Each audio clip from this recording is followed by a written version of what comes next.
Hey, you guys!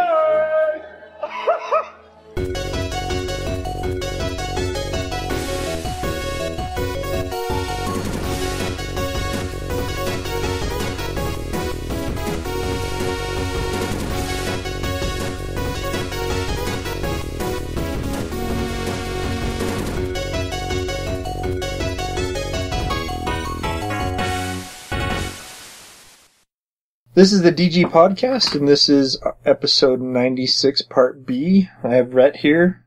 A big howdy from Rhett for the listening public, right? Anything new or interesting going on? New and uninteresting? Nothing's ever new or interesting. I'm quite ornery today. Okay. A little pissed off. All just right. in general. Sort of that irrational pissed off when I just want to hurt things, but there's nothing there. My PS4 was acting really stupid just before we started on the podcast. It was doing this flashing blue light thing.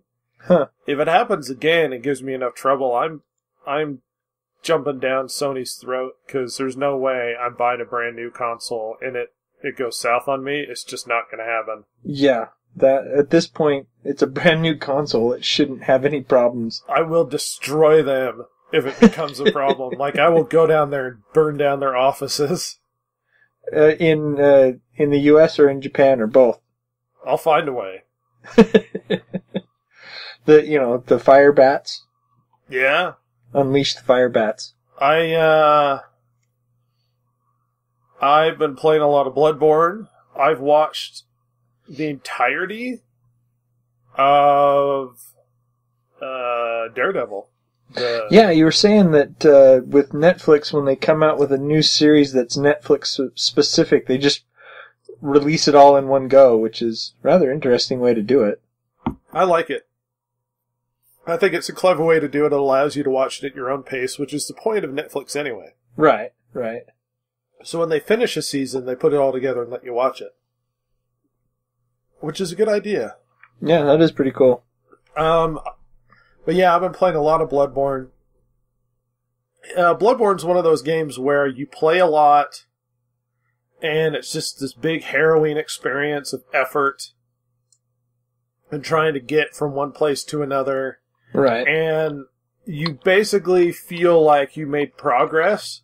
Uh-huh. Solely because you got through an area and opened a door, and it could have taken just a huge amount of time. That in and of itself was progress, and I've been doing a lot of that. Now, obviously, the point of Bloodborne isn't just to go around and open doors and kill stuff. Yeah, it's Doorborne. Doorborne. I assume that there's an overarching story beyond just there are monsters in the city who have been infected with a plague and we must destroy the plague. There's actually a lot to the story. It depends on how much you want to talk about, you know? Right. My hope is I can get Jason to play it through. The story is interesting. One thing I can talk about is how a lot of people are getting it wrong. All right, go ahead. That sounds good. Well, there's two ways to take any Miyazaki game. First of all, there's really no right or wrong answer. Okay. Which is true. Miyazaki, and I think I mentioned this before, when he was a child, he used to read a lot of Western books. Okay. But he didn't understand English very well, so he couldn't understand the terms or what was being described. Okay. So what he would do is he would fill in sort of the blanks with his imagination as to what he was reading and what he was looking at. Okay. So frequently when you see stuff that sort of reflects Miyazaki's view of Western mythology, it's him... It's like he used it as a jumping off point and filled in the parts that he didn't understand or know. Yeah. So when he makes a game, okay, you frequently get a game that that sort of presents you with information, but there's no definitive answer. You know what I mean? Sure. So it's like there's no real, like, this is this, or this is the ending for this, or what have you. Ultimately, it's just sort of up to interpretation. Right. Which seems to still be the case with Bloodborne. He stated that in the past with Dark Souls. The problem is Bloodborne is both more clean cut, and there's whole sections of the plot, so to speak, that's just open to interpretation. There's specific things I think that are very straightforward that a lot of people are getting mistaken on. Okay. And I have, despite the fact that I've seen a lot of people doing like lore videos, and a lot of them seem to be copying the same format of like Vadi video and stuff. It's like these guys did these brilliant sort of story arc videos. It was 2 or 3 guys that were doing YouTube videos of story arcs and stuff for Dark Souls. Okay. And they're really good. They're brilliantly done. And you see them, and they're really well done. Well, it's like now there's 40 people out there doing the same format, and they all want to kind of have the same look and have the same sound and talk about the lore in the same way. And it's all just nonsense. Because it's like, you know who you're trying to copy. Right. You know, and I know, and everybody knows who you're trying to copy. That being said, you have a lot of people out there trying to interpret the lore in their own specific way, and a lot of them are really just getting it wrong. Okay. Give us a for instance. Okay, so this is going to be really in-depth to the lore, and it's not going to be, in my opinion, super ruining of the plot. It has a very, how do you put it, Lovecraftian feel to it. Okay. And what I mean by Lovecraftian is there's sort of this old god sort of thing. And these old gods exist, and they talk about the cosmos in a way, and they talk about people trying to connect with them. And it's sort of this, like, these old gods have a lot going on in the background, and everybody's trying to sort of connect with them, or, you know what I mean? Okay. Now, it's a mistake to look at this and go, oh, this is very Lovecraftian, and think, well, because this is very Lovecraftian, that must mean that's what he's going for. Yeah. It feels similar, but like in Lovecraft stuff, the old gods sort of exist in a sort of ethereal sort of way. They influence things in an ethereal sort of way. Okay. Whereas the old gods in Bloodborne actually existed at one point and are not aliens. And I can't emphasize this enough. At no point are they described as aliens in any of the lore. At all. The only thing you get the impression of the old gods being aliens is they talk about how they're in the cosmos right now. But when they talk about the cosmos in their own way are described as being like a dream state or a higher plane. So they're not actually in space. And to come across and assume that they're sort of these aliens that came down and were influenced is not true. It's just simply not part of the lore. It just isn't.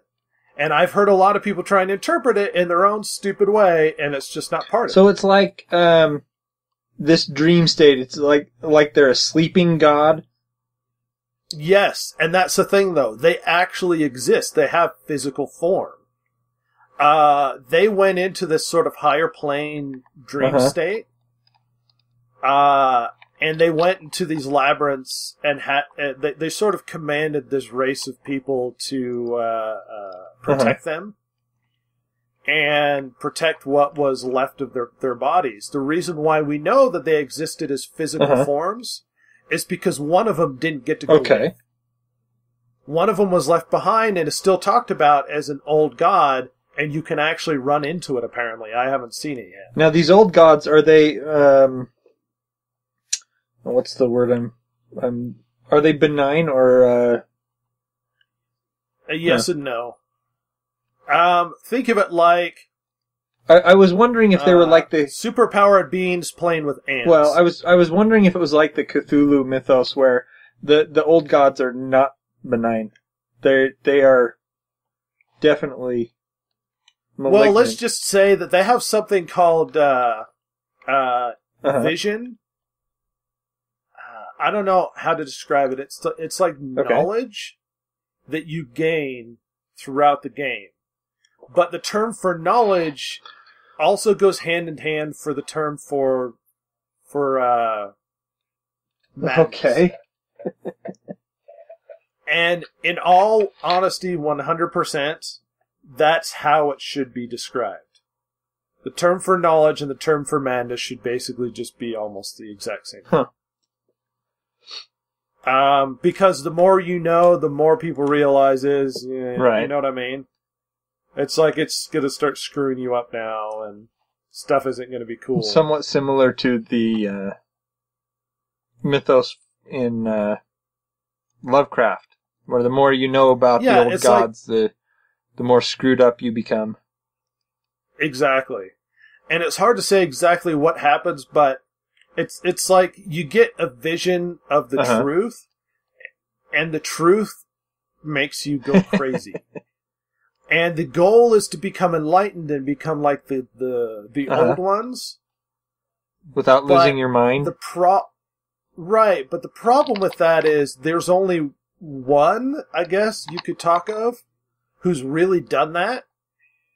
And nobody can tell if it actually thinks anymore. Huh. It turns into this giant, like, spider thing, and it's called the vacuous spider or something like that. Rom, the vacuous spider. And inherently by the term vacuous, it implies that it either knows nothing or is absent. Right, there's something missing. Yeah. Now that could be another interpretation thing, because I've heard people suggest that spider itself also, it's like somebody referred to its enlightenment as it cannot be shared. Okay. So it either can't share anything because it became enlightened and lost, like, everything, or it can't share anything because you can't obtain enlightenment from another person. You have to bring it. You have to get it yourself. That makes sense. I mean? But it's the sort of old Miyazaki. It's up to how you read through the lines. It's up to how you look at things. And nobody. It's like the knowledge and the it's like the becoming enlightened and what it is you actually receive. Right.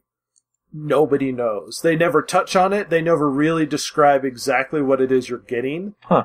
Or what it means to have your eyes opened. But I think that's kind of the point. Right. Like, you're not meant to know this is Bloodborne.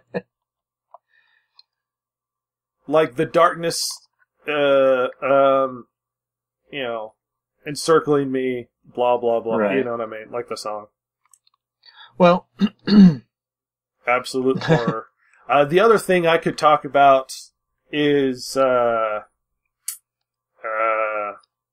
crap. Right. Daredevil. Which I would really like to talk about. I was just going to talk a little bit about, I've been, playing Lego, the Lego video game, The Movie. Is it any good compared to any of the other Lego games? I think a lot of it is good because of the movie. I mean, same voice actors? No. In most cases, yes. You know, they got Chris Pratt to do Emmett. Well, that's the most important. But Good Cop was done by Liam Neeson. Or not Good Cop, Bad Cop, was done by Liam Neeson. And they use Liam Neeson's voice when they can. From the movie, but it's not He doesn't actually do any voices for it.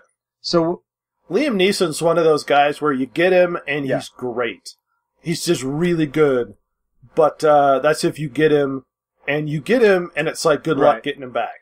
And so he's like, I did it, I'm done now. I just love how he portrayed Bad Cop. He just did such a good job. I liked him. I don't think it was brilliant by any means. I thought it was a little goofy to hear him do sort of like the double voice I don't know thing. if he did the voice of Good Cop. Oh, he did both? No, he did both. Really? Yes. That's interesting. Yeah. And it's goofy when he does the second part, because you're like, eh? Now that you say that, I can hear it coming out of his mouth. Yeah. Hey, buddy. Yeah, he does both, which is why I always had that sort of weird, like, reaction. Darn. But,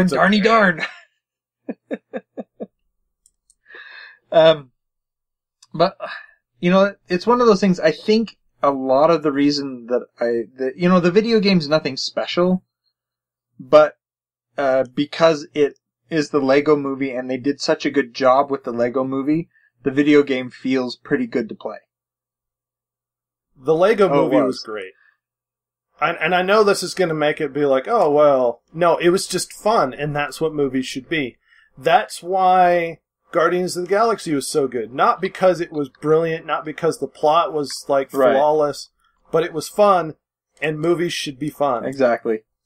And I've been doing a lot of reading. Not Gottfried and Felix. So Chance, just, back off.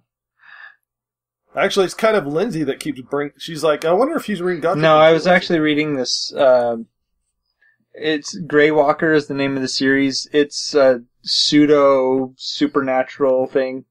It's not great, but it's entertaining. So I've been enjoying it. Oh. You're dying on Bloodborne? Yeah. I'm trying to find a boss while I talk, and this is a bad idea. So as far as, that goes, nothing spectacular this week, although my kids have been playing a lot of Battle Block Theater. I only have the demo, and one day I will get the full version.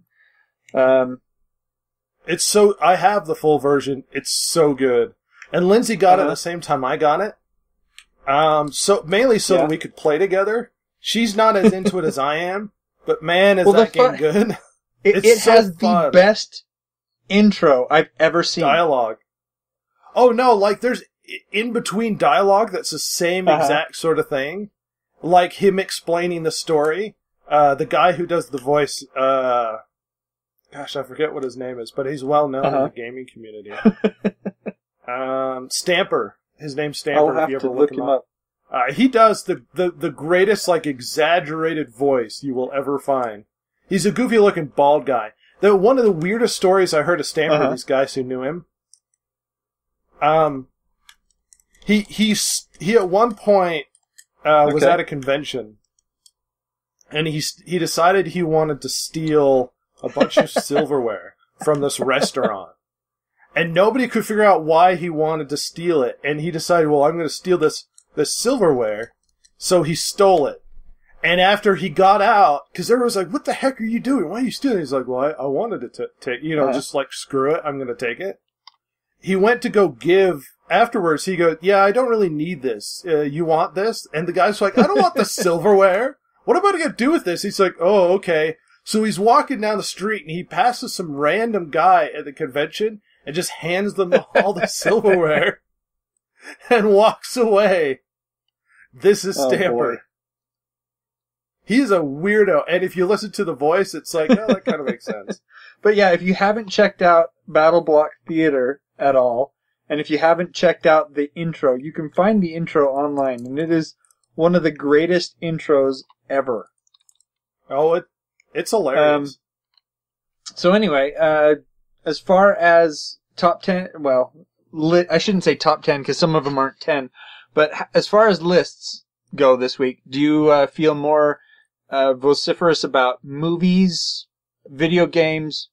I guarantee you I'm going to be pissed off. I know, but whatever you do. Movies, video games, comics, any one of those strike your fancy? Okay. Whatever you want. Let's see. The best of all of them. How about we do 10 highly anticipated movies being released in 2015? Yeah, right. Ah! The first one, Star Wars Episode 7. I'm hesitant. We'll see how J.J. Abrams does it. If anything, I'm more encouraged by the fact that it's not George Lucas. That is an encouraging sign here. We'll see how it goes. I heard some things. I actually read something where they released some bits about the that stupid lightsaber controversy, and people online were like drawing redesigns to try and get him to fix it because they were so upset and that sort of thing. And it's like, oh, it doesn't make any sense, this and this. And they finally got some info on it. Apparently, it was put together by a guy who's not really connected with the Force. So he doesn't really know how it's supposed to go together? Well, apparently he put the crystals in wrong. And it has 3 crystals inside of it, and it's not working Well, that would explain the distortion on the blade and stuff. Yeah. Well, not just that, but it needs like the exhaust, and that would explain why the 2 blades are coming out the side if it has 3 crystals. It could be that they're not really blades at all. It's just the exhaust is colored that way. But anyway. Yeah. Not really important at this point. We'll find out more about it when the movie hits. Yeah, whatever. It's a movie. Next one on the list. Hunger Games Mockingjay Part 2. I checked out after the second one. Like, when you have this whole sort of like, let's watch kids like kill each other. You're like, oh wow, this is kind of messed up, but whatever. Right. It's sort of like this social commentary on how governments get out of control to appease populations and blah, blah, blah. To make them happy, like they're working towards. Anyway, it's like, okay, it's interesting. Apparently the books are decent. I see the second movie, and it's the same freaking thing. I was like, as soon as you sort of redo the same sort of crap in a second movie as you did in the first, it immediately eliminates all of the drama that existed in the first one. You know what I mean? Like, everything that made the first one seriousness and all the sort of everything that was on the line and everything that made the movie what it was completely goes out the window because they're like, yeah, we're going to make you do it again. So it's I wouldn't have to do this again. The whole point was you survive, and for the rest of your life you get to live like a king. I shouldn't have to be doing this anymore. And yeah, that was sort of the backbone of the whole Hunger Games. Is if you make it through, it's something to look forward to, and the winners become, something more. And it's like, you only made, why are you making us kill each other again? Like, I survived, why are you making me do this a second time? Like, the whole point of surviving was so I don't have to do this anymore, and now I have to do it again.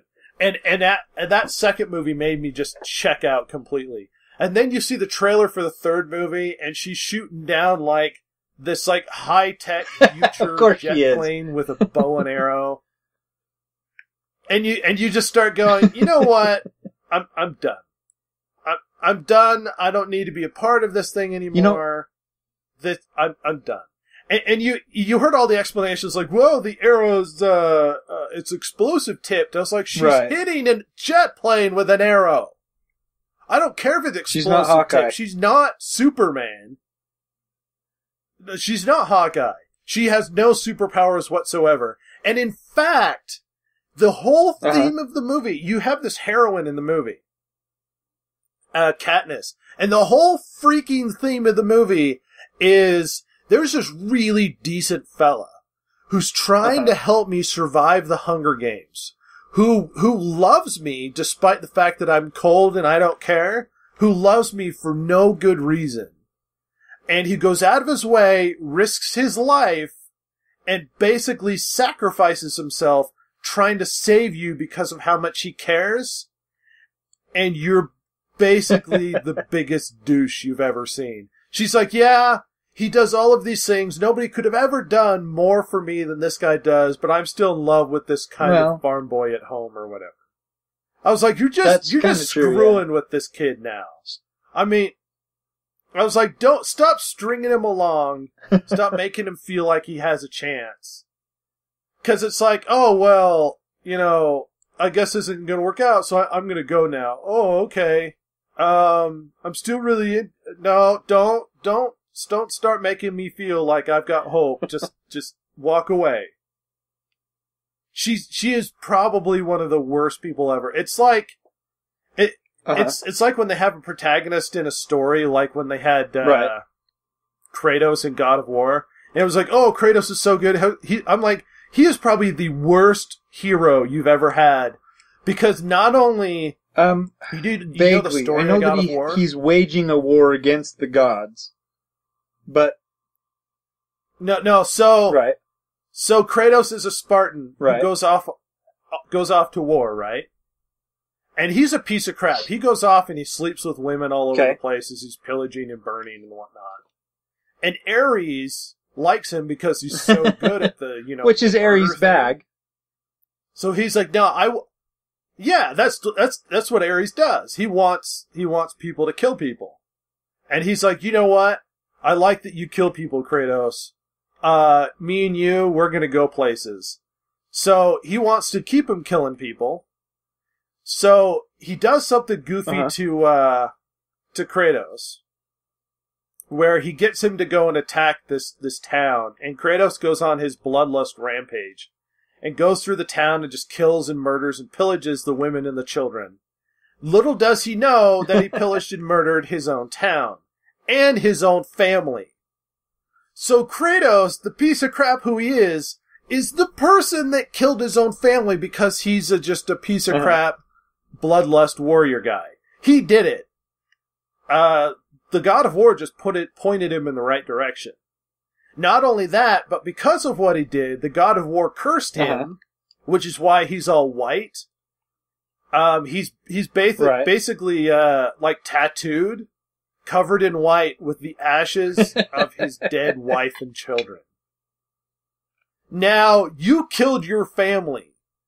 You can't expect much more from the God of War besides trying to get you to kill people, because that's just what he does. But you're just a piece of crap, because you're the one who killed your family. Because you're a bloodlusting piece of... you know what I mean? It's like he's the one going out just murdering everybody. And so after that, he gets really pissed off, and he's like, you know what? I'm going to go get Ares. Like, the one thing that nobody thought you could possibly do, he's like, I'm going to go kill Ares. He's like, he screwed me over. He basically unleashed me upon the town where my family was, despite the fact that if I had any self-control, none of that would have happened. But, I'm going to go kill Ares. So the whole story is, I'm really pissed off. I'm going to kill the god.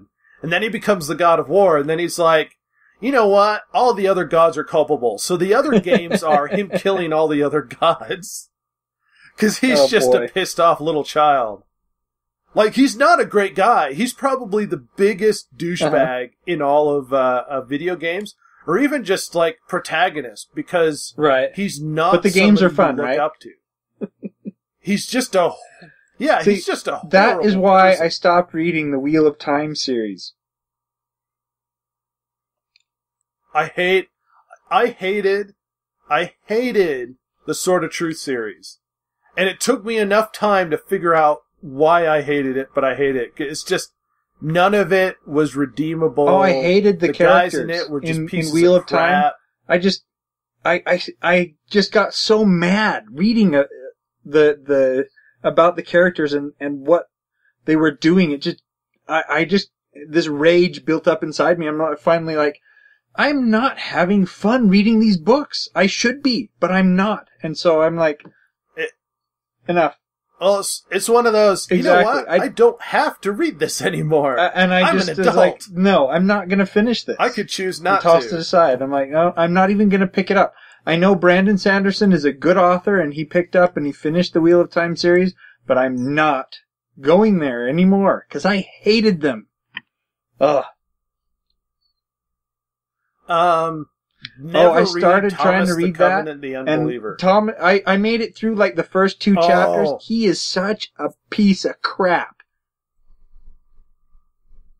No, it makes it's well written, but it makes the book so hard to read. Exactly. When you want the main character to die, because he'll get in a dangerous situation. And you're like, there's no suspense. If he like, dies, I don't care. That'll improve this. You kind of start rooting for like the creatures that are going to kill him. You're like, no, it's okay. Take him. I wouldn't be bothered if this ended suddenly and then it was a story about the monster that ate him. Yeah. I was like, that would be more interesting. All right, so moving on to number 3 on our list. The Avengers, Age of Ultron. I have no... Yeah. It's like, the movie looks like it could be good. But my excitement for it is kind of... Out of a 1 through 10, it's like a 7. Uh-huh. Like, I want to see it. It could be good. But I'm burned out on Avengers stuff. And Joss Whedon is not that good a director. He's been doing well with the Avengers stuff so far. The first Avengers... But that's... Yeah, but the first Avengers was fun, but if you spend any time thinking about it, you're like, this wasn't that good. Yeah. It's just, it was fun to watch. You got to see all the heroes working together, being heroes and doing hero junk. But it's like, if you start to think about the plot, you're like, this is kind of stupid. And the only character I really like, I really like Captain America. And they put really him in like the sideline. Needed a bigger role. Like, he was just like, I'm here. Yeah, he's like, I'm just around, but I'm not really doing anything. Yeah, they really didn't make him very good. What is his name? Chris Evans. He's been doing pretty well as Captain America, I've felt. Yeah. Yeah. He's a really good Captain America. And here's the funny thing. As badly as they portrayed Captain America in Avengers, of all of the movies, of all the recent superhero movies, Winter Soldier was probably amazing. The best of all of them. It was really good. It had depth to it, and you didn't have to think about the depth too much. It was just sort of there. So if you just wanted to sit there and zone out and enjoy a movie, it had that going for it. But the depth was sort of like, well, if you wanted to think about this whole, like, should we really be having all these super, like, weapons and stuff? Should we really allow, like, government agencies to basically have unfettered control so that they can just kill people at will? It's like, these are serious questions we should be asking. It's like, yeah, we should. Also, did you see Captain America? Did you see him take out all those guys in the elevator and then jump out the window? Yeah. Well, it's like, not only... See, you see Iron Man do stuff, and every time he fires a missile, that's like, that's like $100,000 he can burn missile through that. right there. No problem. He's got money, he could shoot stuff. Yeah, but it's like Batman, Tony Stark has super money. It's like, that's his power. He's got the money. He might as well just change his name from Iron Man to Money Man. Yeah, well, you take away the suit, like Captain America pointed out in Avengers, you take away the suit and what with a lot of money. Just some dude. And it's fair. With a lot of money. Captain America, just with who he is, and his, to be fair, really good shield, took out a jet in hand-to-hand combat. A jet! Of all things! He's like, no, I'm just gonna take it out. It was really cool. I love that scene. It's sort of like, holy crap, it's Captain America, and he's being Captain America. You know what I mean? He's doing Captain America crap. It didn't feel like forced he's or exactly over the top, even. No, it didn't. It looked good. It looked natural, like he's like, I'm just going to take this thing out. He's like, it's in my way. I'm Captain America, you guys. The next one is Inside Out. This is what I do. I must admit, I haven't heard of this one. It's evidently going to be about the mind of a 12-year-old girl. It's a Disney Pixar movie, which that's... Oh, I've seen a trailer for this. It actually looks like it could be funny. Pixar's got that long-running history of actually putting out junk that's decent. If not extremely depressing. It's like, Pixar, you used to be fun. How come you're making me want to cut myself? Yeah. Batman? They had Toy Story 3, which went depressing, and then they had Up, which was one of the most depressing stories. It's like, we had this dream, we got together and we got married, and then we go through our lives and my wife dies. It's like, what? This is the first 10 minutes and you kill the woman? Come on, Pixar! And then Big Hero comes along. And... Oh, it wasn't? The Big Hero 6 I thought it was not Disney Pixar.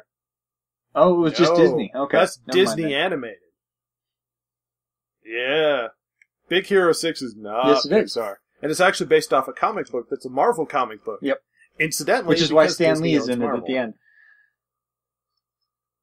Anyway, next one. Superman versus Batman. Yeah. I could care less. Like, I'm not really... Henry... The Superman was lackluster, and they're like, hey, everybody, Batman. Like, this will make up for it. We just had these really dark, gritty Batman movies. I'm like, yeah, but Christopher Nolan isn't part of it, and it's not the same Batman. And they're jumping ahead to Batman as old man Batman. And the guy they got to be Batman... It's like, you don't start with your two biggest heroes and having them just beating the crap out of each other. It's not like, we don't trust each other. Let's just start swinging. And I know why they're doing this movie. It's because they have to get to the Justice League. No, it isn't. Right, but they should actually start with the Justice League movie. They should just take it slow. Let Marvel dominate for a while and make really good, really well done. And if you want to go dark and be a bit more serious than the Marvel movies are, then that's fine. But make really good single movies. Make a really good Wonder Woman, make Green a really Lantern. good Aquaman. Make a really good Green Lantern, and just that be your thing. And then down the row, when we've already had like 2-3 Avenger movies. And just be like, whatever.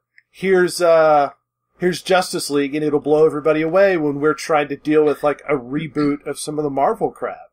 Because at that point, you're not going to see any more Iron Man, and you're not going to see any more Captain America, because they've already done like their 4 or 5 movies, and they're like, I'm done with this. We can't afford you anymore.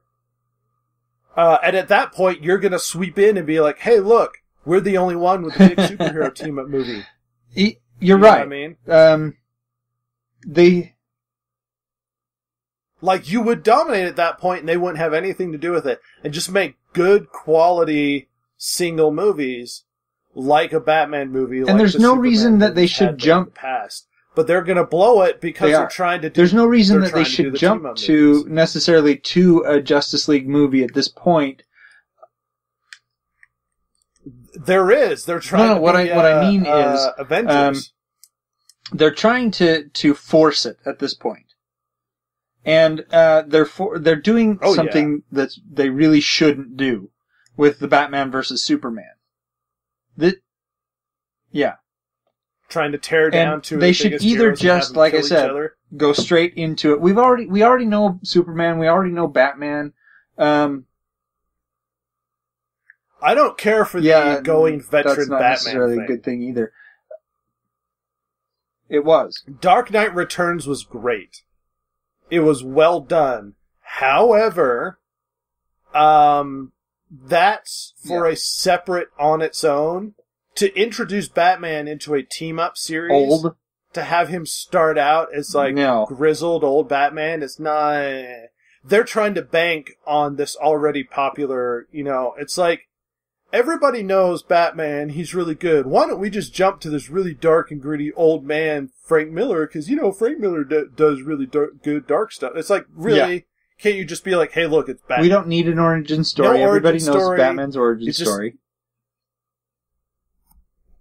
Just you know what the origin story can be for a Batman movie. The only thing you need to do is Batman stands there, he looks over at a picture of his dad, and he looks really sad. And it's just like, you can even have a caption. Or have him putting flowers on his parents' grave or something. Batman doesn't deal with the loss of his parents in a good, constructive way. But my parents are dead, you guys. But like I said, they should either do these separate movies or just jump straight in to the Justice League. They shouldn't. Yeah, just see, they could do it backwards. They could go Justice League, and it's like all these guys are around, and then go singles. You'd have to have a solid Justice League. Yeah, because the problem is you're introducing a lot of characters, and it's like you almost want to do origin stories. Like, who the crap is this? But you shouldn't. You should just throw them all in and be like, hey, look, this lady's flying, and everybody just be like, whatever. And then you go into the singles, and the singles are like, this is where this person came from, and they can be like the quote-unquote prequels. Like, this is them going up to the point of Justice League movie. If you have to do a team-up movie, you shouldn't do this Batman versus Superman crap. Anyway, next movie, Peanuts. Nope. I do too. I love Charles M. Schultz is awesome.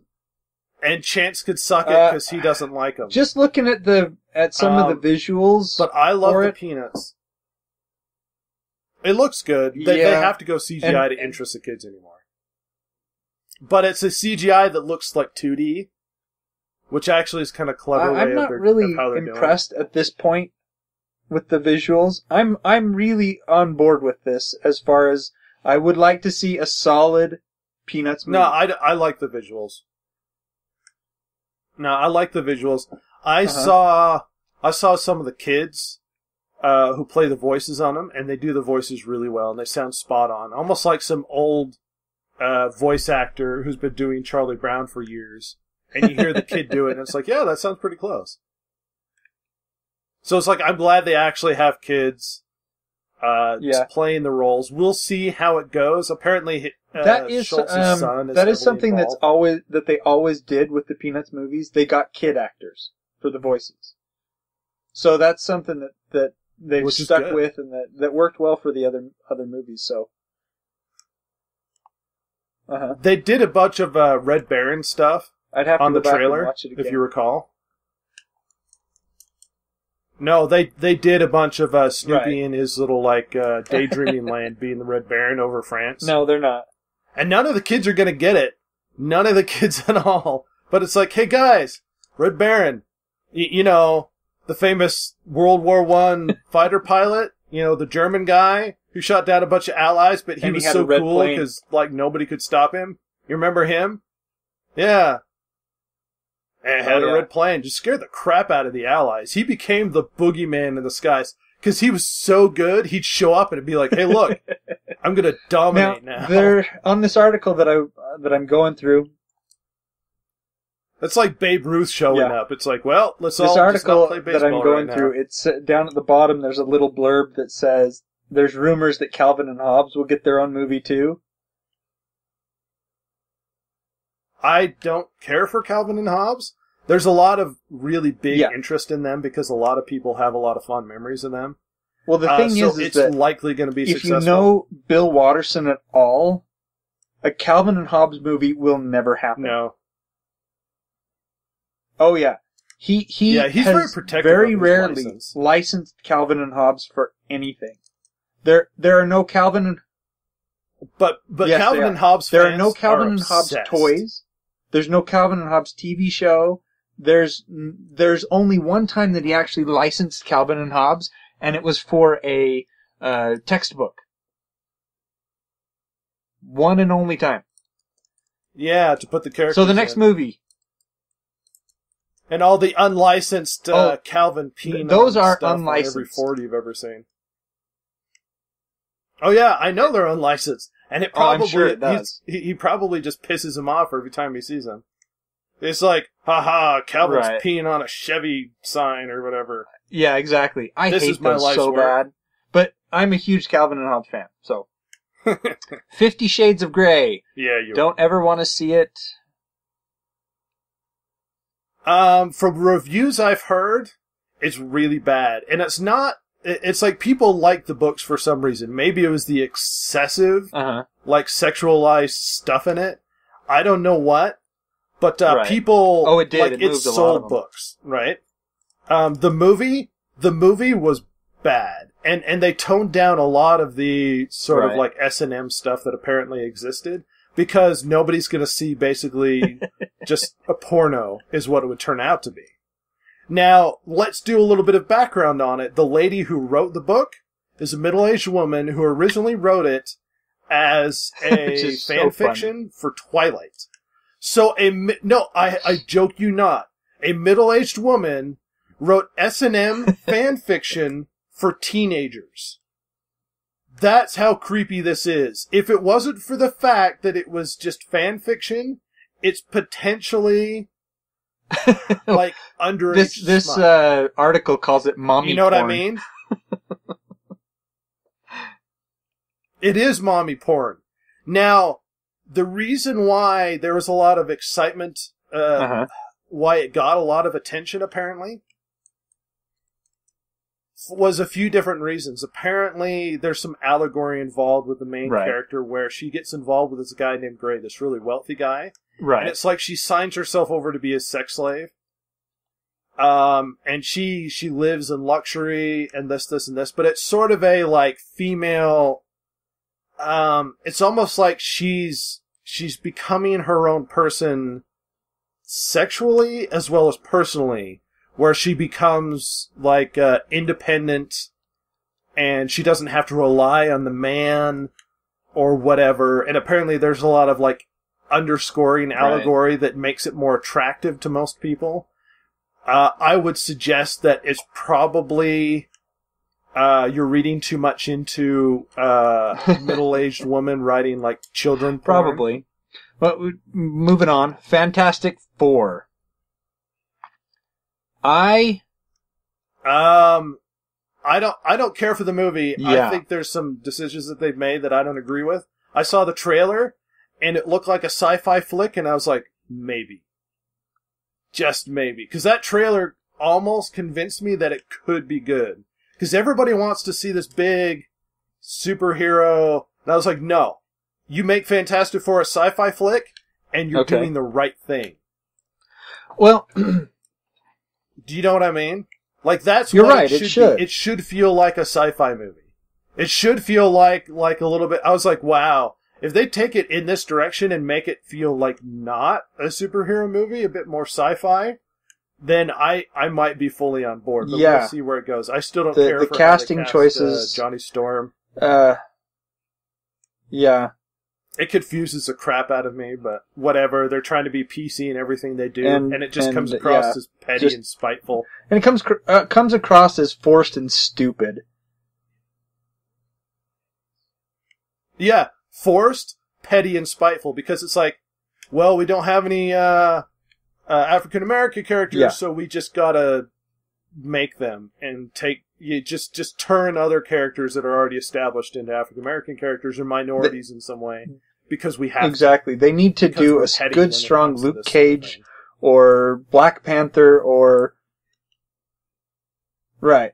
Luke Cage is But supposed to be a TV series. You do that, and the movie Gosh, is dang going it. to... If you do a solid minority movie in choosing one of the... I know, it... See, I don't even like to phrase it as a minority movie, but if you do a solid movie with a minority character, nobody's going to care that you have to take already established characters and change them. It's a poor choice of words because there's really no way else to say it very well, you know? They just need a solid movie based on one of these characters that happens to be a minority. It's not Make good movies with good characters, and if their race happens to be different than white, then who cares? But make a good movie with a well-written character. Don't go, you know what? Nobody's going to care about this minority character, so let's just take him, tear tear down an already established white character and insert minority characters. Like, so the next one is Jurassic World. Anyway.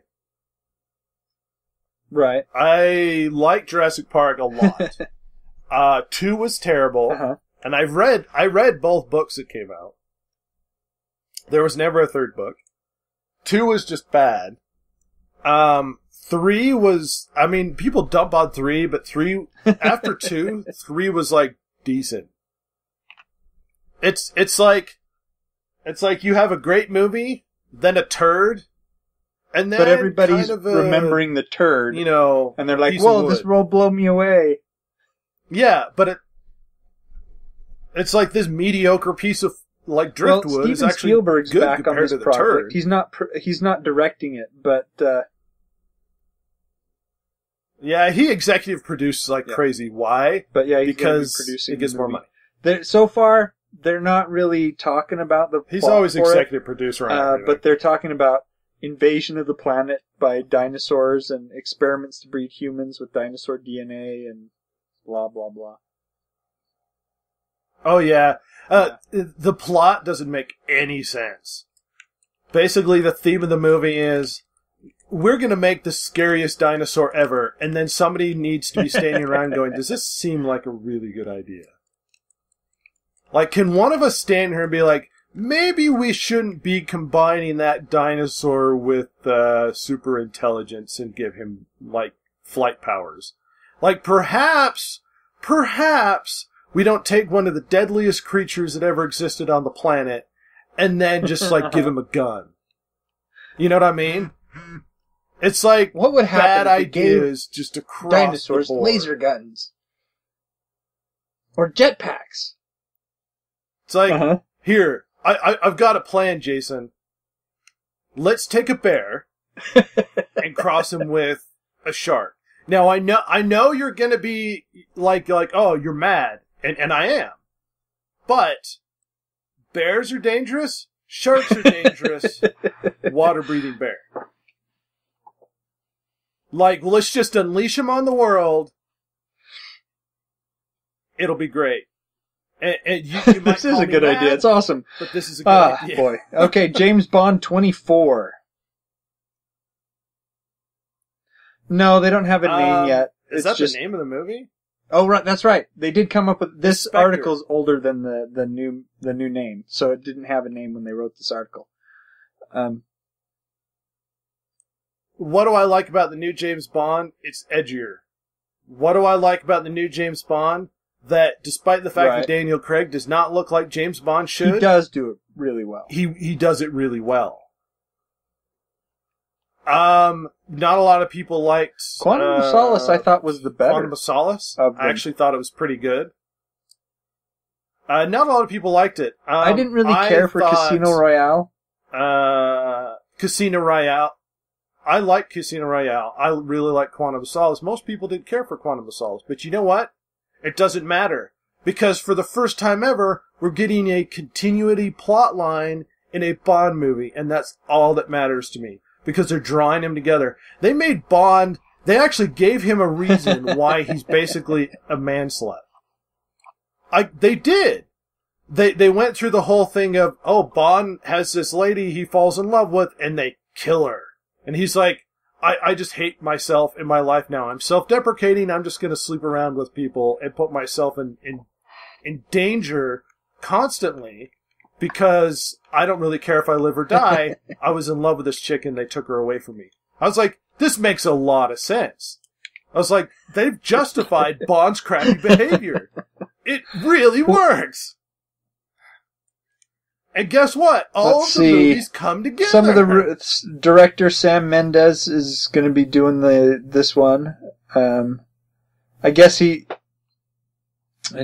says he's returning, so I assume he was the director for Skyfall, which did really well and was really well done, I thought.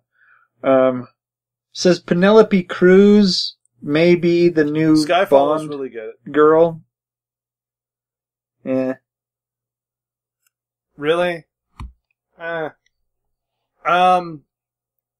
was some weird stuff at Skyfall that threw me off. I did like how they introduced M, but it was good.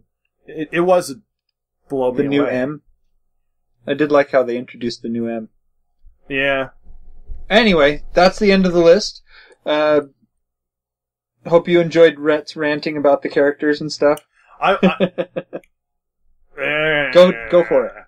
I need to talk about Daredevil, despite the fact that we're running on time. So, no, I'm not going to reveal any of the plot. Okay, go ahead. But I am going to talk about casting and how they did it. Right.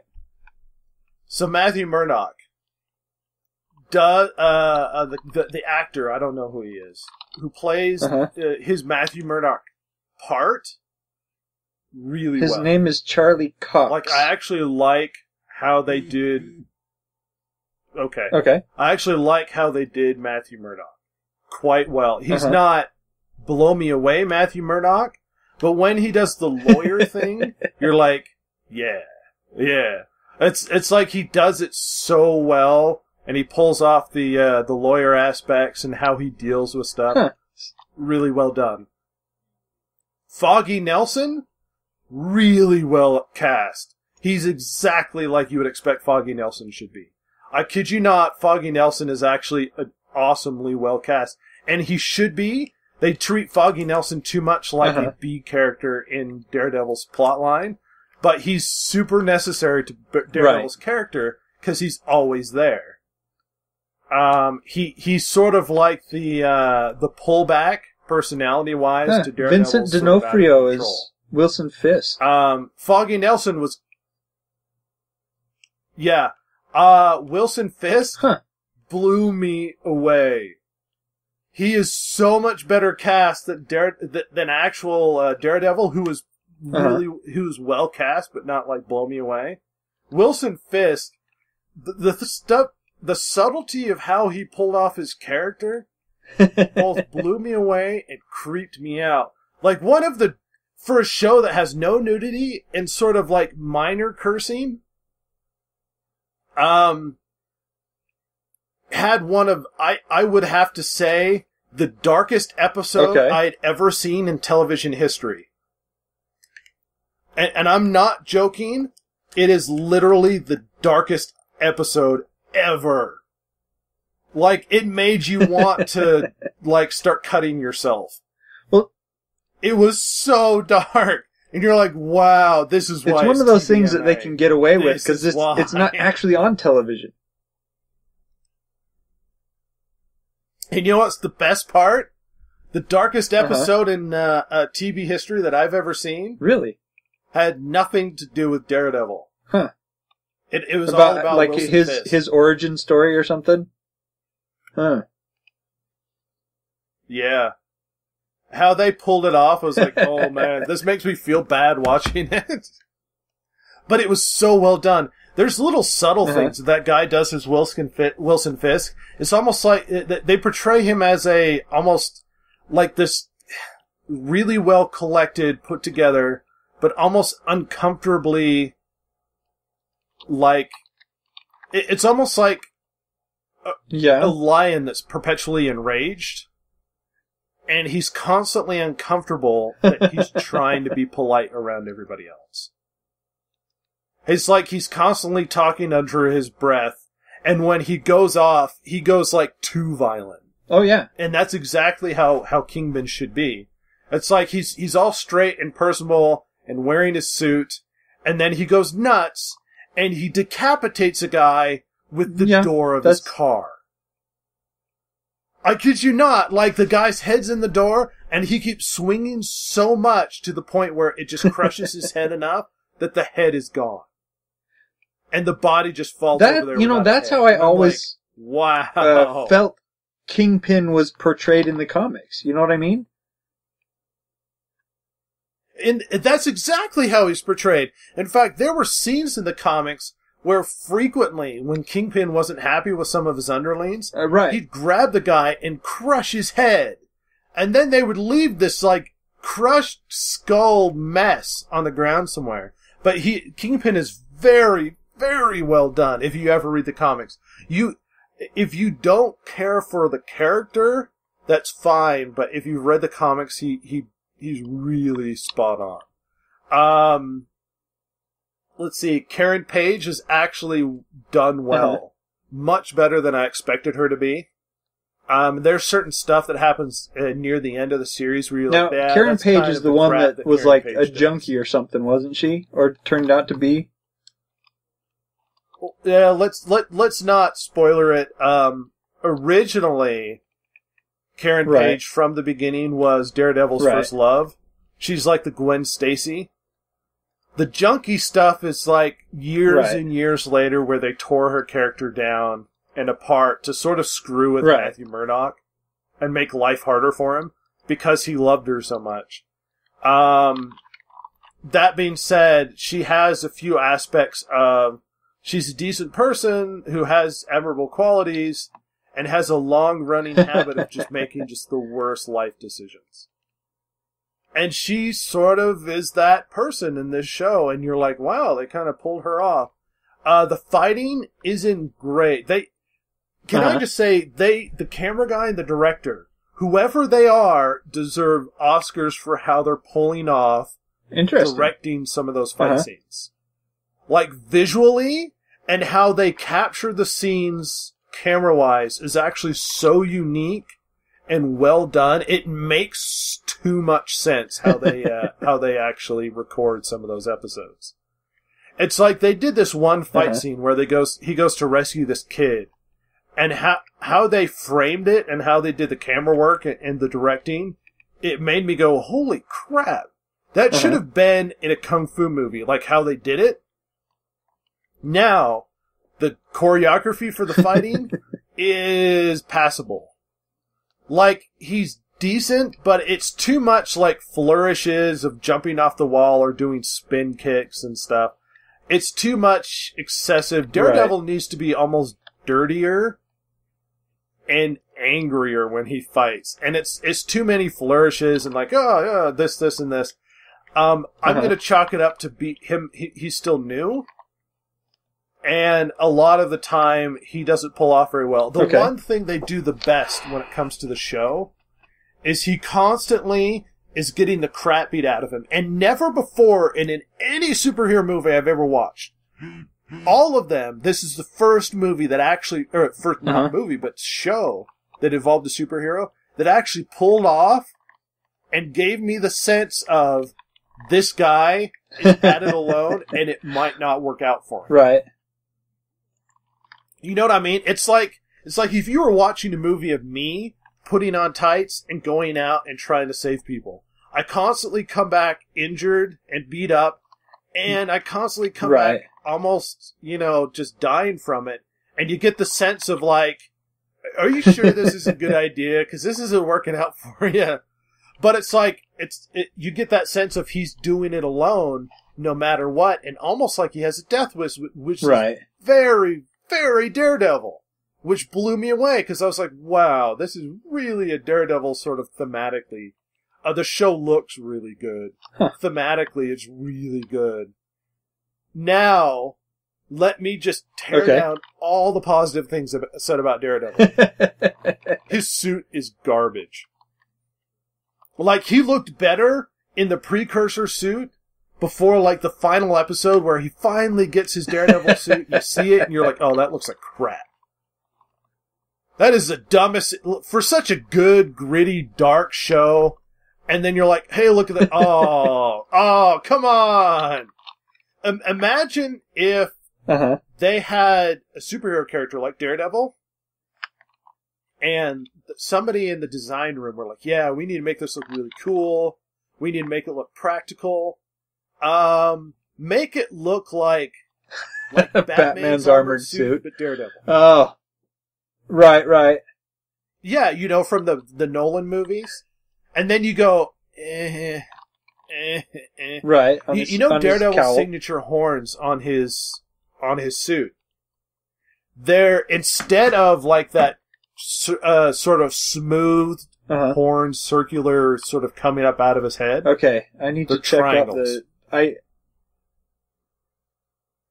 Google the image, Daredevil Netflix suit or whatever, and then tell me it doesn't look like garbage.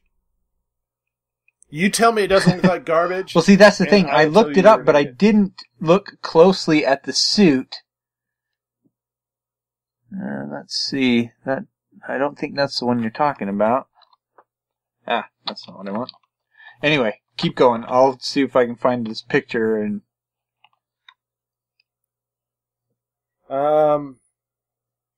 Despite that, the show's really good. We'll see where it goes in the future. They can bomb it. They have a possibility of doing certain things in the show and like bringing up a new character. Like they had Lawrence Owsley in it. Like they were name dropping characters from Daredevil's past. If you didn't read the comics, you had no idea. Okay. Lawrence Owsley was the Owl.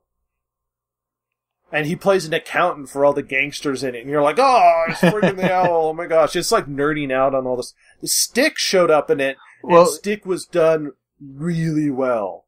Stick should always be perpetually old. 20 years later, he still looks like an old fart. Scott Glenn. I was trying to remember the actor's name. He's an excellent actor. Yeah, did a really good job. The guy who played Owsley did a really good job. I can't say enough good things about how close they got to the theme of Daredevil and how well they did the characters. I mean, there's a lot of deviation from the original stuff, but as long as they get the theme and they get to general attitudes, as long as they don't change motivations of certain characters, then it doesn't bother me. If they change stuff, it makes it fresh and new. But don't go in and be like, you know what? We're going to make Daredevil friendlier, and we're going to have Foggy... They're going to be a superhero lawyer team. You're like, you know what? No. Yeah, it's like, you know what? No. No. Not at all. But it's good. It's I can't say enough about it. Me and Chance got upset because they made it weird, like snidey political, where they're like, oh, you know, anti-vaxxers are causing all these problems, like people who don't want to vaccinate. Okay, that is an awful And I don't care one way or the other when it comes to the politics of it. That is so stupid. I told you, it's terrible. It's like they were trying to go for a Batman Isn't look. it ugly? Like, rather than Daredevil. They weren't they? It's like if they were like, here's Daredevil, now let's make him look like Batman. Because Batman was cool, right? Remember those Nolan movies? That's so stupid. Batman. They do name drop some of the other heroes. They do reference what happened in the Avengers where New York got torn up.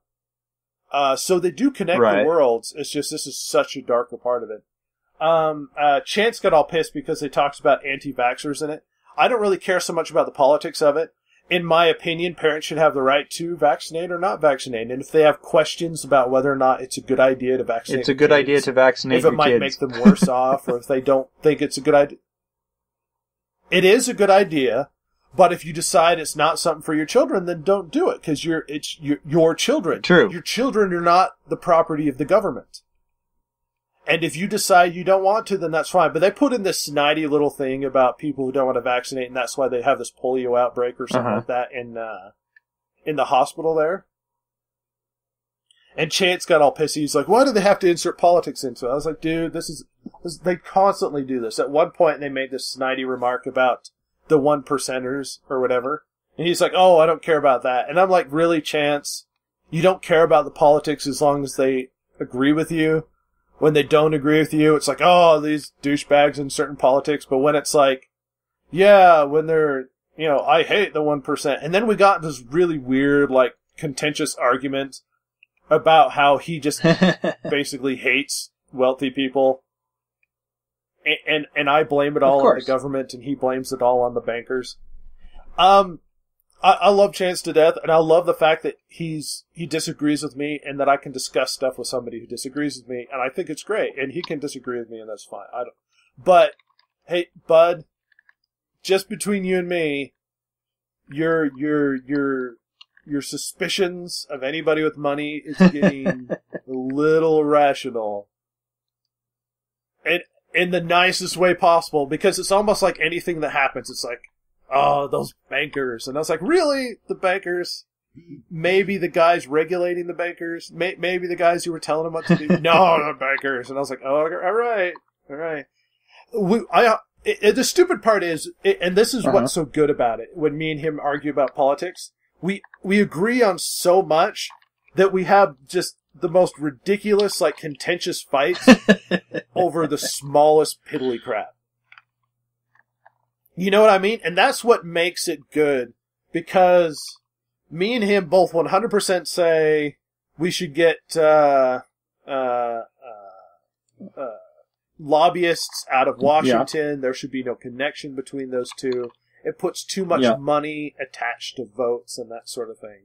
I 100% agree with him. There's too much influence by big wealthy people.